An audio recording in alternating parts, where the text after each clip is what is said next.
તો અફીણના નશાને પ્રોત્સાહન આપતું ધારાસભ્યનું નિવેદન સામે આવ્યું।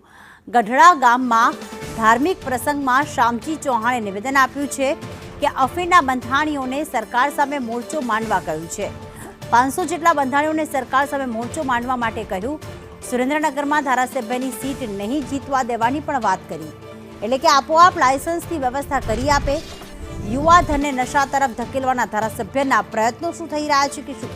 મૂળી તાલુકાના ગઢડા ગામે ધાર્મિક પ્રસંગે આવેલા ચોટીલાના ધારાસભ્યએ જાહેરમાં એક નિવેદન આપ્યું છે કે અફીણના બંધાણીઓએ સંગઠિત બની સરકાર સામે મોરચો માંડવો જોઈએ। 500 જેટલા બંધાણી ભેગા થઈને કહે કે એક પણ સુરેન્દ્રનગરમાં ધારાસભ્યની સીટ જીતવા નહીં દઈએ તો જ સરકાર અફીણ માટે લાયસન્સની વ્યવસ્થા કરી આપશે।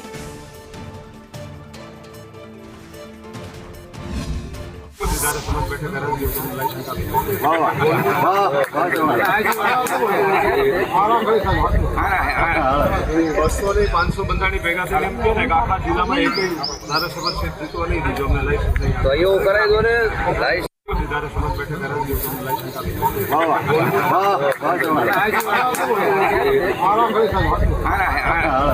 200 ને 500 બંધાણી ભેગા થઈને એમ કે આખા જિલ્લામાં એક ધારાસભા સીટ જીતવા નહીં દીધો, અમને લાયસન્સ નહીં તો એવું કરાય દો ને